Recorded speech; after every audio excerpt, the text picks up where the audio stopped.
Né au bord du lac Moero, Moïse Katumbi grandit dans un environnement modeste, rythmé par les activités du lac, les marchés et l'ambition d'un avenir meilleur. Très tôt, il comprend que rien n'est acquis et que tout se mérite par l'effort. Épris de liberté, il trace sa propre voie. D'un petit commerce de poissons, il gravit les échelons jusqu'au gouvernorat du Katanga.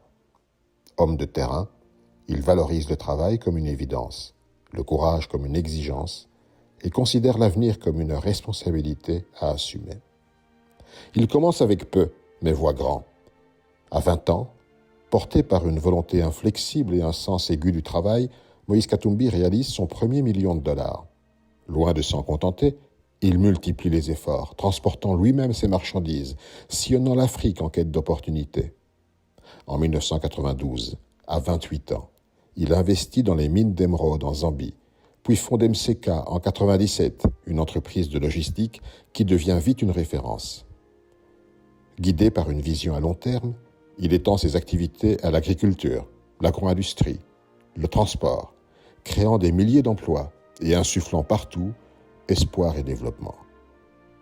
C'est un homme accompli, déjà reconnu dans le monde des affaires, qui accède en 2006 au gouvernorat du Katanga.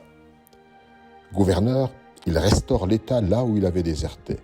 Les routes, les écoles, les hôpitaux. Il dirige avec rigueur, mais aussi avec le souci d'aider les plus oubliés. Il relie Kasumbalesa à Kolwezi. Il désenclave les territoires. Le Katanga, sous sa gouvernance, devient non pas une vitrine, mais un foyer. Il gère le Katanga comme une entreprise, dit-on, mais une entreprise humaine. Président du TP Mazembe depuis 1997, il transforme le club en légende. 5 fois champion d'Afrique, finaliste mondial, bastion de jeunesse et d'élévation sociale. Son stade, son académie, temple d'espérance pour les plus humbles, modèle d'un mécénat sincère. Il ne cherche pas des trophées mais des parcours. Il comprend que le sport comme l'art peut élever l'âme et transformer le destin. Son académie est un sanctuaire de mérite. Il soutient sans bruit, il offre sans attendre.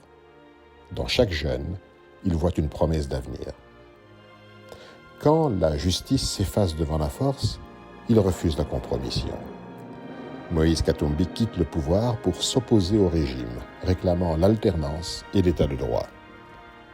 Exilé, banni, lorsqu'il revient, c'est sans fracas. Il n'est pas le revenant triomphant, mais le témoin fidèle de ce qui est possible, de ce qui est juste, de ce qui doit advenir. Il plaide pour la démocratie. Son combat est un hymne. La justice, non la force, triomphera. Chrétien sincère, il ne proclame pas sa foi, il la vit. Moïse Katumbi incarne une foi vivante, enracinée dans l'action.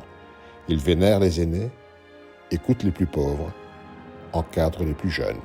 Il ne se contente pas de croire, il applique. On le voit tendre la main dans les quartiers, bâtir des maisons pour les démunis. Il prie, mais il agit. Il ne distingue pas entre croire et faire, il les conjugue.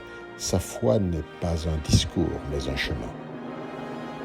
Son idéologie est claire. Moïse Katumbi porte une vision de libéralisme social équilibré, où chaque Congolaise, chaque Congolais doit pouvoir étudier, manger, grandir en paix, réussir par ses mérites.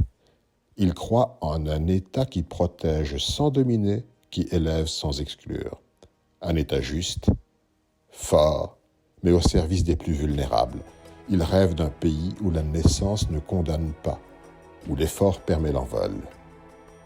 Moïse Katumbi, il n'est pas un mythe, il est une preuve. Preuve que dans un monde de renoncement, il existe des hommes qui tiennent. Preuve que dans une Afrique blessée, il existe des bâtisseurs lucides. Son cœur est forgé dans l'action, son souffle porté par la foi. Dans un monde de bruit, il est une constance discrète.